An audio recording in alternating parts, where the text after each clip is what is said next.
Good morning बच्चों। Lockdown ई पाठशाला में आप लोगों का स्वागत है। आज हम लोग क्लास 6 की अध्याय 8 सम्राट अशोक के बारे में पढ़ेंगे। सम्राट अशोक जो मौर्य वंश से संबंध रखते हैं और भारतीय इतिहास में इनका महत्वपूर्ण स्थान भी है। बच्चों, आज हम लोग पढ़ेंगे उस सम्राट के बारे में जिसे अशोक महान के नाम से जाना जाता है। यह अशोक महान मौर्य वंश का तीसरा शक्तिशाली सम्राट था, जिसने संपूर्ण भारतवर्ष पर, लगभग पूरे भारतवर्ष पर अपना साम्राज्य स्थापित किया और एक सुदृढ़ प्रशासनिक व्यवस्था उन्होंने प्रदान किया। तो आज हम लोग बच्चों सम्राट अशोक के बारे में जानेंगे। सम्राट अशोक के साम्राज्य एवं उनके प्रशासन पर हम लोग चर्चा करेंगे।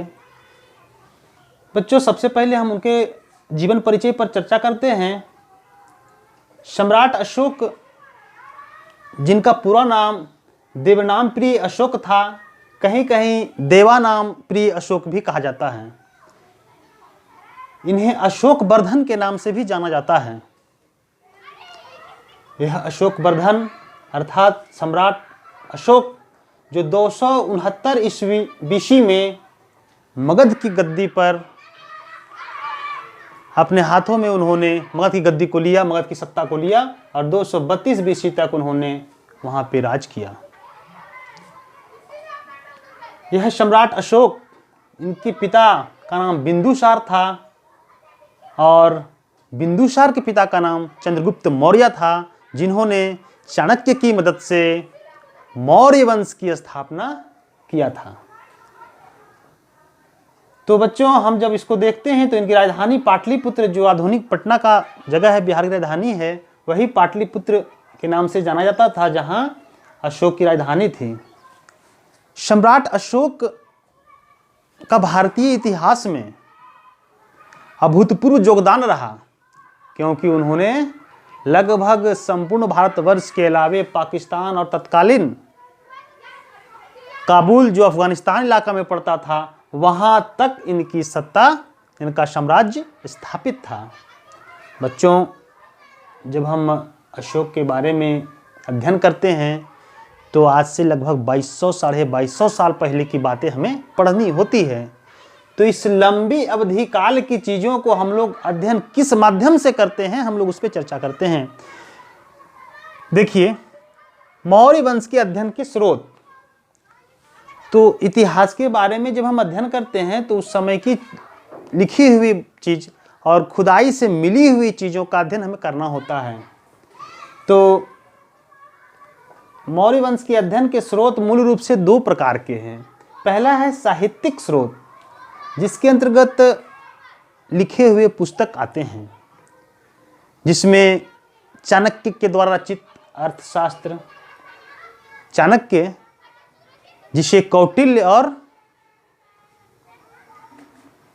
के नाम से भी जाना जाता है और विष्णुगुप्त के नाम से भी उन्हें जाना जाता है। दूसरा इंडिका पुस्तक है, जो मेगास्थनीज के द्वारा लिखा गया था, जो चंद्रगुप्त के दरबार में रहते थे। पुराणों में भी इसकी चर्चा है। बौद्ध ग्रंथ, जैन ग्रंथ और मुद्रा राक्षस जैसे ग्रंथों में भी सम्राट अशोक के बारे में चर्चा मिलती है, जिससे हमें सम्राट अशोक के बारे में और मौर्य काल के बारे में जानकारी प्राप्त होती है। दूसरा स्रोत है हमारा पुरातात्विक स्रोत। यह भी बड़ा ही महत्वपूर्ण स्रोत है। पुरातात्विक स्रोत के माध्यम से हम जान पाते हैं कि उस समय की कलाकृतियाँ कैसी रही होगी, शिल्प कला कैसा रहा होगा, या उनकी भवनों की कलाकृतियाँ देखकर हम उसकी वैभवता को समझ सकते हैं। तो उसमें से कुछ अभिलेख हैं, भवन, स्तूप, मृद भांड, मिट्टी के कुछ बर्तन मिले थे खुदाई से, स्तंभ इत्यादि चीज़ों के अध्ययन से हमें अशोककालीन और मौर्यकालीन इतिहास के बारे में पता चलता है। हम लोग स्तंभ की जब चर्चा करते हैं तो बच्चों, हमारे सामने यह एक चित्र है जो अशोक स्तंभ से लिया गया है। आप लोग देख सकते हैं इसको। इसे हम लोग भली भांति इस स्तंभ से परिचित हैं, जिसमें 4 सिंहों वाला यह स्तंभ है। एक सिंह पीछे जो दिखाई नहीं पड़ रहा है यहाँ पे, और ये बीच वाला जो चक्र है जो हमारे झंडे के बीचों बीच सुशोभित है, तो यह चक्र और यह 4 सिंहों वाला जो चित्र है यह अशोक स्तंभ से ही लिया गया है, जो आज भी प्रासंगिक है, क्योंकि यह तो हमारे झंडे पर है और यह हमारे पैसों पर है। तो समझ सकते हैं कि उस समय की जो कलाकृति थी वह कितनी प्रासंगिक थी, जो आज भी हमारे लिए महत्व का चीज है। तो इन स्तंभों के माध्यम से, अभिलेखों के माध्यम से, स्तूपों के माध्यम से हम उस काल की बातों के बारे में जान पाते हैं। तो उस काल की जो बातें हैं, अभिलेख हैं, वे अभिलेख किस भाषा में लिखे गए होंगे उस समय? तो उस समय की भाषा प्राकृत थी और लिपि ब्राह्मी। अभी की तरह देवनागरी या रोमन लिपि में नहीं लोग लिखते थे, उसकी कुछ अलग लिपि थी जो ब्राह्मी लिपि के नाम से जानी जाती थी, और भाषा प्राकृत थी जो वे लोग बोलते थे आपस में। उस समय के प्रमुख नगर पाटलिपुत्र, उज्जैन, तक्षशिला, ये तक्षशिला जो अभी पाकिस्तान में है, तो ये तक्षशिला जो है पाकिस्तान में पड़ता है फिलहाल।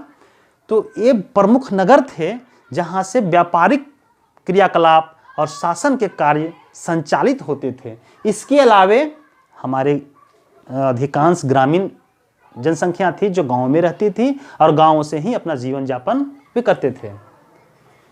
जब हम इसकी टैक्स व्यवस्था पे चर्चा करते हैं तो हम लोग देखते हैं कि टैक्स देने वाले किसान, पशुपालक, व्यापारी और शिल्पी हुआ करते थे, जो राजा को टैक्स देते थे, जिसके माध्यम से वे राजकाज को संचालित करते थे। राजकाज को संचालित करने के लिए संदेशवाहक, गुप्तचर और अधिकारी नियुक्त किए गए थे। संदेशवाहक क्या करता था? राजा के संदेश को, अधिकारी के संदेश को एक जगह से दूसरी जगह पहुंचाता था। वहीं पे गुप्तचर जो था वह राजा का तीसरी आंख के समान था, क्योंकि वह गुप्तचर हमेशा गुप्त भेष में घूमते रहता था और अधिकारियों के क्रियाकलाप पे वे नजर रखता था, ताकि अधिकारी कुछ गड़बड़ ना कर सके, जिसकी सूचना वे समय समय पे राजा को देते रहते थे। इस प्रकार से ये व्यवस्था उस समय किया गया था। अब हम लोग चर्चा करते हैं कि मगध का जो साम्राज्य था, सम्राट अशोक ने जो स्थापित किया था अपनी सत्ता, साम्राज्य स्थापित जो किया था, एक लंबा चौड़ा, जो भारत के अलावे पाकिस्तान और अफगानिस्तान तक जाता था, तो उसके संचालन के लिए भी उन्होंने कुछ व्यवस्था किया था, क्योंकि एक बड़े साम्राज्य को चलाना भी एक चुनौतीपूर्ण बात होती है बच्चों। साम्राज्य तुम्हारा बहुत बड़ा हो गया और उसे संचालित नहीं कर पाओगे तो वह साम्राज्य किसी काम का नहीं होता है। तो उन्होंने अपने संपूर्ण साम्राज्य को 5 प्रांतों में विभक्त किया। कितने भागों में बांटा? 5 प्रांतों में विभक्त किया।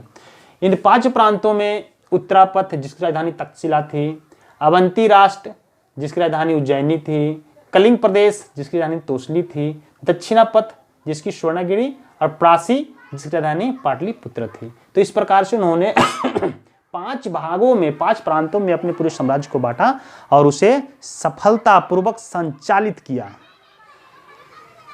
तो कुछ प्रदेशों में जो राजधानी के एरिया थे, जैसे पाटलिपुत्र राजधानी थी मगध साम्राज्य का, तो इन एरिया पे राजा खुद से शासन करता था, उसके आसपास की निगरानी स्वयं रखता था। लेकिन जो राजधानी से दूर के इलाके थे वहां पे राजकुमारों और राजकुमारों को राज्यपाल बनाकर वहां भेजा जाता था और अपने पदाधिकारियों के साथ वे वहां काम करते थे, और इस प्रकार से एक बड़े से साम्राज्य की वे देखभाल कर पाते थे।